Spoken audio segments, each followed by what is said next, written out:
Hello and welcome to the official podcast of Palate Exposure, featuring Ilona Thompson, a podcast for those seeking the ultimate in wine, food, and travel. Each week she interviews winemakers, chefs, celebrities, and a variety of guests that shape the way we enjoy life. You know, I just wanted people to hear you talk about it because I'll make a little comment. Another winemaker that I asked that question, when are you done blending? He said, when the bottling truck is in the driveway. Yeah. It's that kind of like, you could keep perfecting it. Right.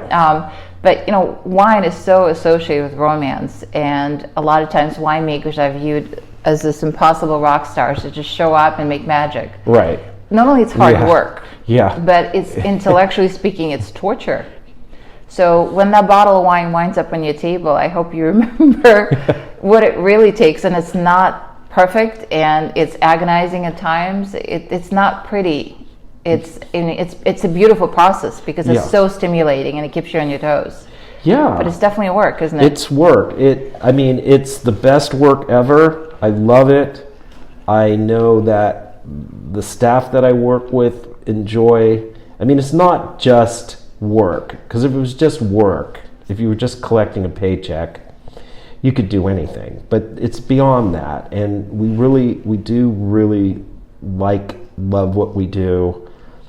And but like you were saying, we try to do the best that we can. We try to put the best product that we can in the bottle, and sometimes it's great, and sometimes it's not as great, and we could have tweaked it differently. But again, you could keep tweaking and tweaking and tweaking, and you just have to make that decision and go for it, and then be happy and move on. I think some of the salient points that we've gone over is the fundamentals is that you have a piece of land that's God had a good day. It's a blessed piece of earth. Yes. You're fully committed to it. Your Yes. sole purpose is to make the most out of what you're given. And I think there's so much value right there in just that piece. I agree. And I cannot resist anymore. I don't have that much stamina. I've been looking at those two bottles for the last, half an hour or so, and salivating over the prospect of tasting two library wines. It's your flagship. That's called Solo. Tell us why. Sure. So Solo is a small production bottling. It's usually about 1,200 cases. We started that labeling in 2002. It's 100% Cabernet, 100% Stag's Leap. We call it Solo because it's single vineyard, single variety. As much as we can, we try to do a single grape clone, although that's not always the case. And the idea is, even though each vintage is different, the ground is the same, and the grapes growing in there are generally the same, and so you're really getting a variation of vintage, and it's the best sort of rendition of the vintage as expressed in Cabernet. Yeah. And that's why, again, it's a very small production. It's not inexpensive. The suggested retail on a current release, which would be, I believe, the 14 or 15, is $125. So it's not an inexpensive wine. But by Napa standards, I would say, given what we talked about, the cost of production and how selective you are with what goes in that bottle, I'm not saying it's not inexpensive. What I'm saying is that we all have a value perception, and to me, value comes at all price points. Sure. And in this case, this clearly is, like I said, a crowning jewel. There's a reason why this wine goes in that particular bottling. Do the barrels reveal themselves early on to you that will be eligible for that? So what we do is each we'll taste the lots or the blocks blind to make sure that these particular blocks seem to have the distinct characteristic that we find in Solo. Mm-hmm. And then if they do, then we sort of take those, maybe let's say it's I'm just making a number up. Let's say it's 4 blocks. And then we'll taste those, and then we'll sort of refine that. Then we'll refine it again till we get to a blend that we think represents what that vintage was giving us. Mm-hmm. So it's kind of already destined to go into this blend. Yeah. And then do you get any surprises in the cellar? Oh, absolutely. Absolutely. I mean, our feeling is any Cabernet grown in our vineyard in Stag's Leap has the potential to make it into solo. So we don't want to discriminate that way. But it does seem year after year there is a pattern of certain blocks that always make it. But we don't want to say, well, you're a different block, so you can't play. And sometimes, we're really surprised at some of the blocks that have made it in. Wow. So it's different every year. It is different every year, but I would say the core is usually 2 to 4 blocks. Wow. On the property. I was about to ask you what your most difficult vintage to date has been, and I have a guess with what's in front of us, but I'm not going to speak for you. So. Well, no, I mean, a couple of the vintages have been obviously very tough, but I would certainly say the 11 vintage was tough, which we're trying, and then kind of the opposite was also a difficult vintage, but in a different way was the 12. So the 11 was difficult because of the rains. Sure. And the 12 was difficult because it was warm and it was a really huge harvest. Oh, that's right. So that creates problems getting everything in when you want to pick, right? Because now you have logistic problems. Sure. You know, all your tanks are full and you still have fruit out there. That's right. And it's warm. That's and your sugar level's going up and you're trying to make a wine that's balanced. And you're going, oh my gosh, what are we going to do? So you're pressing tanks early, or things are going to barrels maybe a little bit earlier than you want. So sometimes even those great harvests, bountiful harvests like a 12 can also have their difficulties.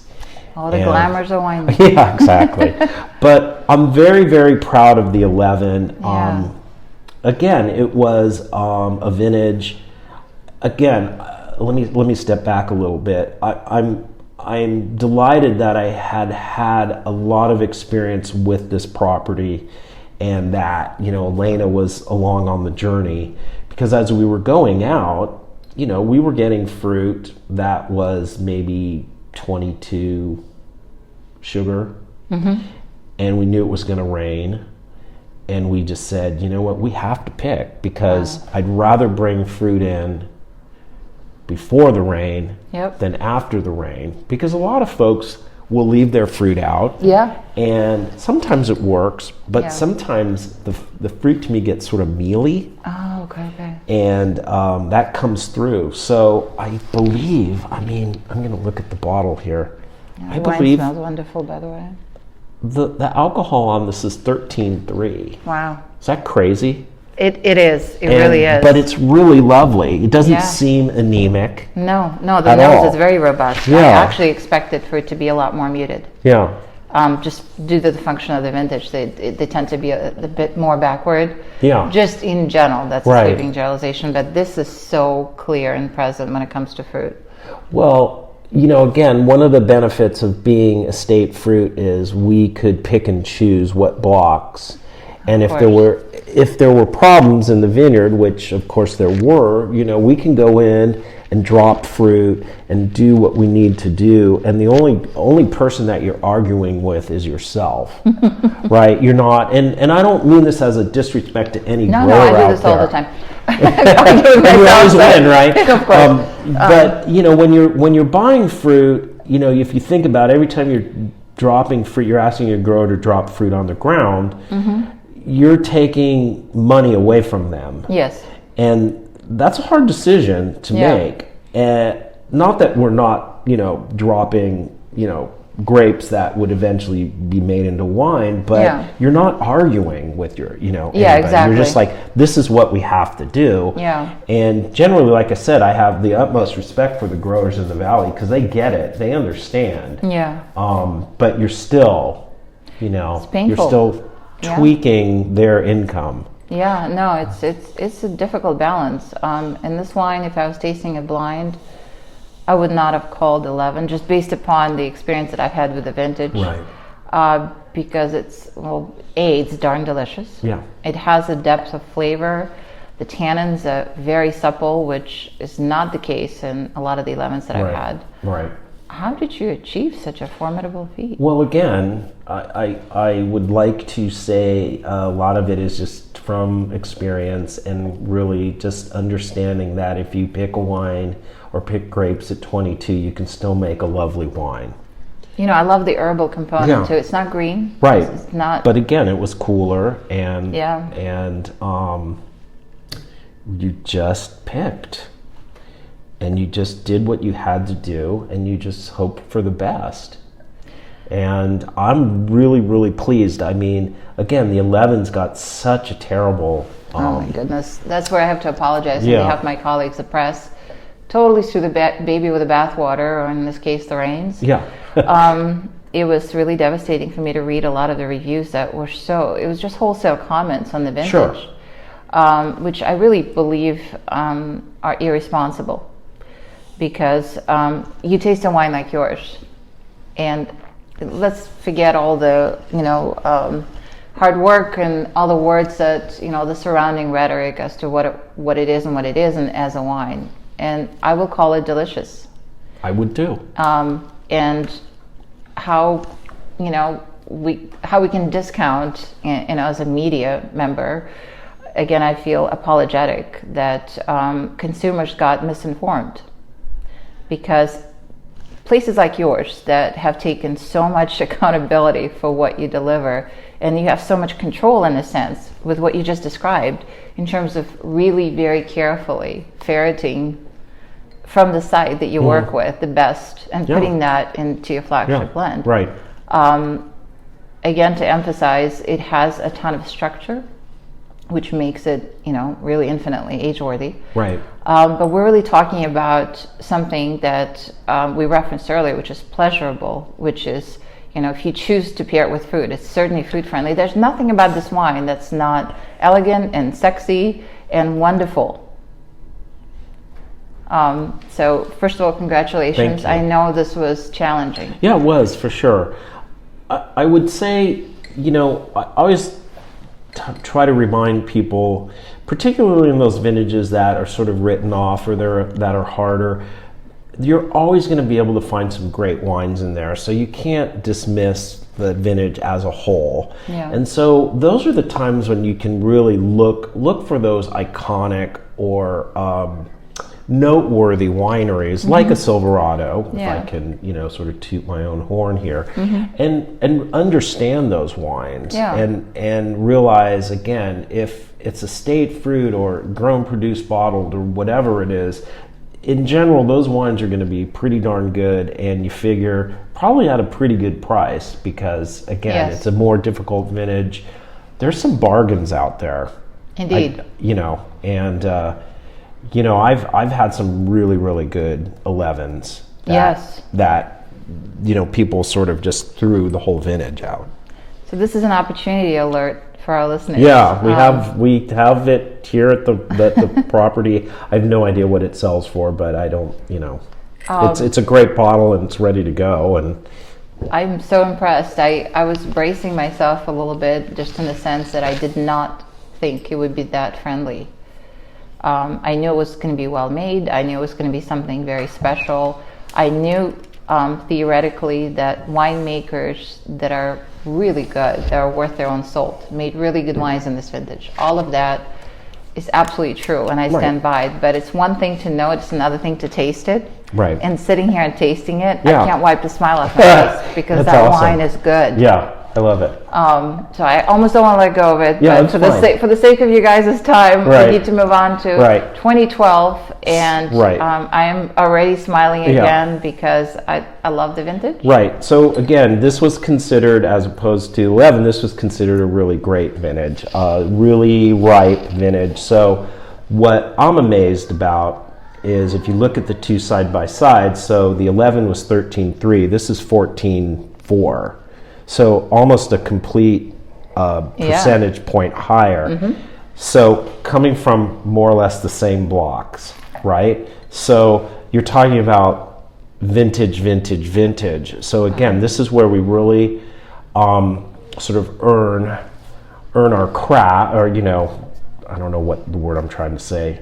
Kind of a concept. Yeah, this was a riper vintage, but again, we wanted to make sure that we weren't putting something in the bottle that was just dried out raisin, so jammy and plummy that it just fell apart.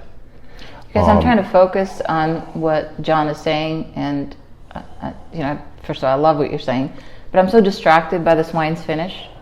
It's not my fault, I swear. Mm-hmm. This thing has a full minute finish. Mm-hmm. It just doesn't stop. Yeah, but again, I think part of that comes from the fact that we are in the Stag's Leap and there is structure here. We tend to, again, this is a generalization about our style, we try to pick the fruit, I would say, at a reasonable sugar level, because again, we don't want to end up with these really highly extracted, overripe, really jammy wines, which there are a lot of those out there, and they can be enjoyable. It's just not our style. And it's not, I don't think it's really what the vineyard wants us to deliver. So, these two are very different. They are literally night and day. Night and day. It's fun to try these because you can see the variation that the same site will give you in totally different vintage situation. This is so much fun. I almost was going to suggest you should sell them as a 2-pack. I mean, knowing what I know now, that's the only way I'd want to try it. Right. Because, like you said, everything is similar. The winemaking, the sites, the barrel selection, same cooperage, same everything. Pretty similar. And here we are. We have two completely different entities, and I would say even the functionality is slightly different. I mean, I'm practically licking the glass of 2012. Sure. It's really opulent. Oh my goodness, it's so generous. Yeah. This is more of an intellectual discussion. Sure, the 11. Exactly, sure. The 11 is something that I think is very stimulating palatally. It's got a lot of energy to it, so it's different. Right. In no ways one inferior is superior. I just want to emphasize that it's just different. If you're in the mood, like we talked about, if the context is, I just want pure pleasure. That's all I want tonight. Yeah. Or this morning. I don't care. If you want to have. Yeah, it's morning somewhere. Why not? You will be very, very amply rewarded with the 2012. It's plush and it's lush and it's just so gorgeous. But the 11 is, in no way is it less. It's actually just one of those wines that you want to have a conversation with, that you want to just really experience every layer. And it's changed in the glass. I smelled it when you first poured it, and now that I'm smelling it again, it's really quite different. Yeah. Cool. Well, I just wanted to ask you really quick about the 13 and 14 of this bottling, since I know it's already in a bottle. Right. And now that I've experienced 11 and 12, I'm super curious about what 13 and 14s are like. Right. Something to anticipate. Sure. Well, again, it's sort of built on the same model. The vineyard site is going to let us know, and the vintage is going to let us know. So 13 was an interesting vintage because it was a little smaller vintage, and the berries were very small that vintage. Okay. So it was one of the few vintages where we had to do a little bit more fining, a little bit. So occasionally we will do some egg white fining. Okay. So where we actually crack an egg and separate the yolk from the egg white. If you've done any cooking, right? Yes, and I've heard of practice, but yeah. And so the 13 was a vintage that we did a little bit of that because we just felt that the tannins, the natural grape tannin, not the tannins that you would get, say, from a barrel, were just a little grippier than we would like. So we didn't do that. We didn't do that to the overall blend. We picked a couple of lots that we would do that to. So that was really interesting. But it is a very intense, very it fills your mouth, and there are some tannins. It's pretty sticky in that way. And then the 14 was almost a perfect vintage. Weather was great, really not problematic, nothing that really stuck out to me. So again, I think it's just one of those examples. If you want a really great bottle of wine, go pick a 14 Napa Cab, and you'll not be disappointed. It was one of those vintages I really feel like everybody made really great wine that year. That's a great tip again. Yeah. There's a lot of takeaway that you've offered to our listeners. Thank you for that. Sure. Some practical advice. What's in store for the future for Silverado and for Jon? Yeah. Well, I think the two are connected. Yes. As far as I know, I'm hoping not to go anywhere. I think that's highly unlikely. So we are continuing to explore new varieties. In 2018, we produced a little bit of Kerner, which is kind of fun. It's we brought in 300 pounds of Kerner. It's grown up on our Soda Canyon property. So we're looking at some new varieties to introduce to the wine club, and just some fun stuff. We bought a couple new pieces of equipment that will make producing smaller lots easier for us. Interesting. A little sort of a plunger basket press that we can do 3 to 4 ton lots of pressing. So, we're looking at, are there other varieties, other red varieties, other white varieties that we do? So again, think about this. We have 400 acres to play with, and sometimes I hate this mantra in Napa. Sometimes people say, well, we have this land, so we're just going to put Cabernet. But Cabernet doesn't work everywhere, and we can see that, and we've probably all tried wines where Cabernet doesn't work. So again, sometimes we have these areas where, Cabernet isn't going to work. Maybe some sort of cool red grape will work. So, maybe there might be some, Petite Syrah in our future, some... maybe we're looking at Tempranillo perhaps, or Mourvedre, some of these just fun, maybe some esoteric things coming, and that keeps us really excited. And I can see it on Jon's face, by the way, you guys. He looks like a cat that with a canary. It's like, I know he's like so energized by this. And again, from the consumer point of view, how cool is that you have the ability to do what you think is right, or what you choose to do, just to experiment? Right. I mean, economic reality in Napa unfortunately dictates that Cabernet has to be planted whether they like it or not. But in your case, you're so fortunate that you don't have to. You can bring Kerner and find out what happens. Right. Do you experiment with the alternative vessels, not just the oak, but do you do concrete or... Right. There's... Amphores, maybe? Right, amphores. No, we haven't really worked that way yet. I think our production is a little larger, but if we find, I would never say never. Yes. And I think if we found great varieties that would benefit, say, from an egg fermentation or an amphora or some crazy type of wood, we would certainly look at that. Right now, I don't see that in the near future, but yes. Yes. Well, here you go, guys. Basically, this is an expansive estate that's been undivine and tended to very carefully for several decades, very established, yet highly dynamic, highly experimental, always pushing the envelope. You have the best of all the worlds. Yes. You have a man in charge that is, as you've gotten to know him, you can't help but realize how thoughtful and deliberate he is in what he does and how he takes nothing for granted.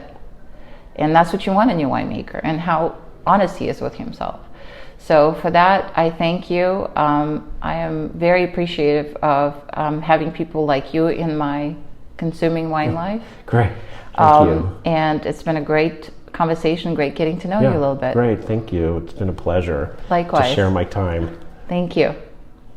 Thanks again for tuning in to the official podcast of Palate Exposure featuring Ilona Thompson. We'll see you again next week.